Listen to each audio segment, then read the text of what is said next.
Welcome to your virtual back to school night with grade 6 reading on the Dolphin team. I am J.Mann, and you can see my email address right below my name. And I check several times a day, so I will be sure to get your message and respond to you in a timely manner.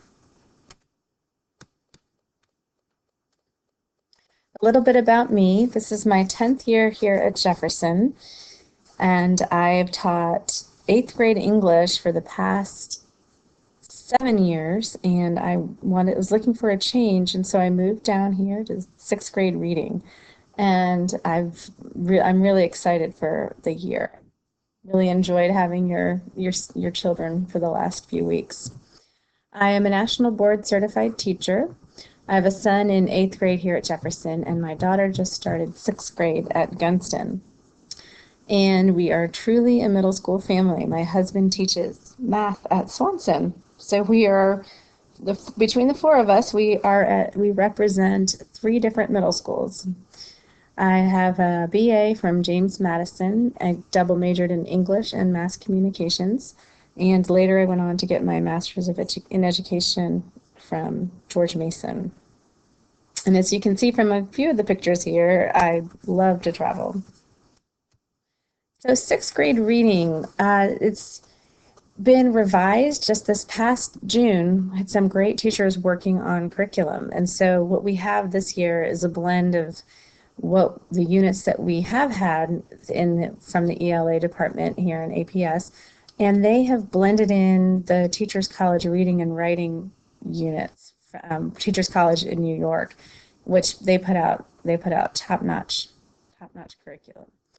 And so the first unit, which we're in right now, is called I Am a Lifelong Reader. So we're really focusing on getting to know who we are as readers, what our strengths are, what our areas of need are, looking at how we're going to track our growth throughout the year, setting goals. So one of them being the 40-book challenge. So I'm encouraging the kids to get to 40 books this year, and it's pushing them to explore a variety of genres, kind of move out of their comfort zone, because I know we all have favorites. We all have favorite genres, and we sometimes get too comfortable and we don't try anything new. So this challenge is designed to really get them to try some new types of books.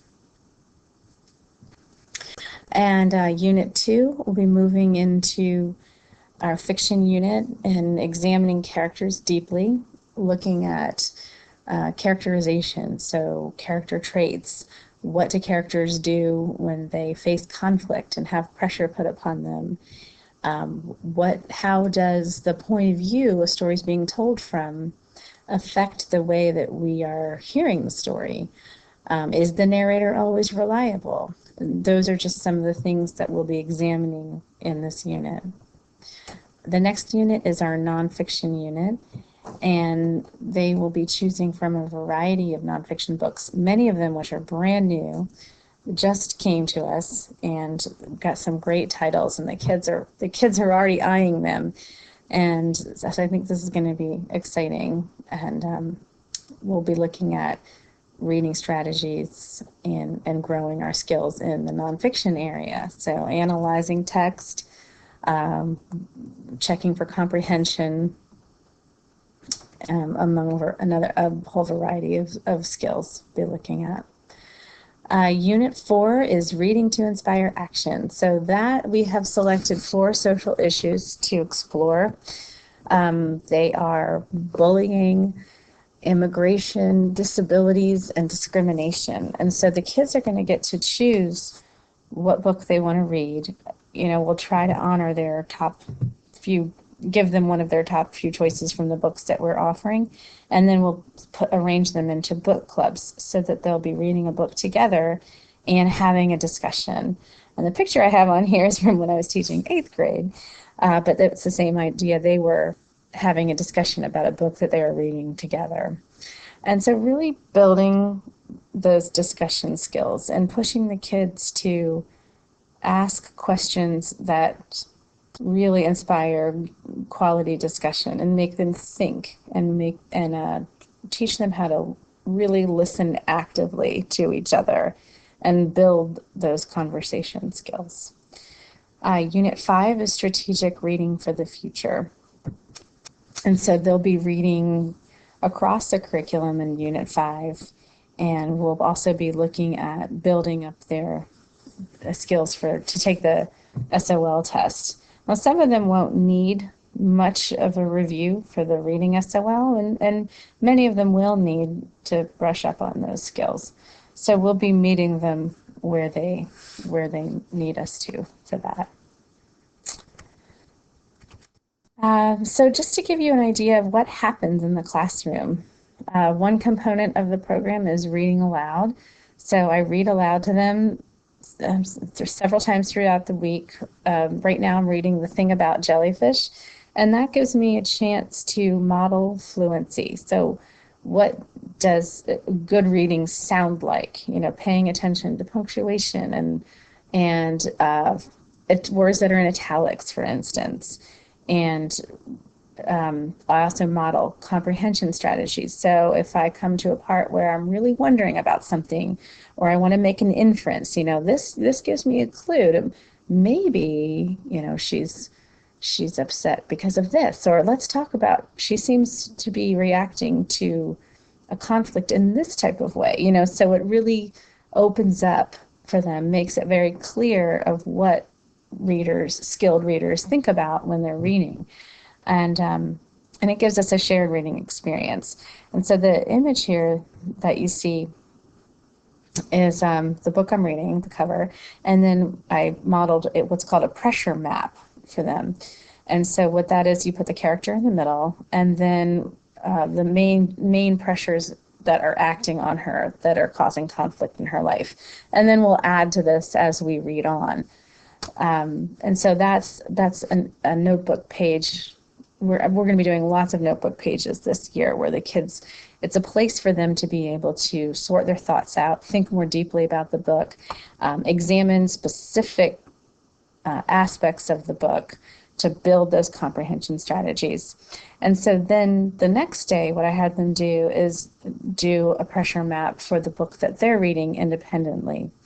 Now, some of them were reading, since it's the beginning of the year, and they picked whatever book they want to read. Some of them were reading nonfiction, so in which case this type of notebook page wouldn't work. So I guided them in a different type of notebook page.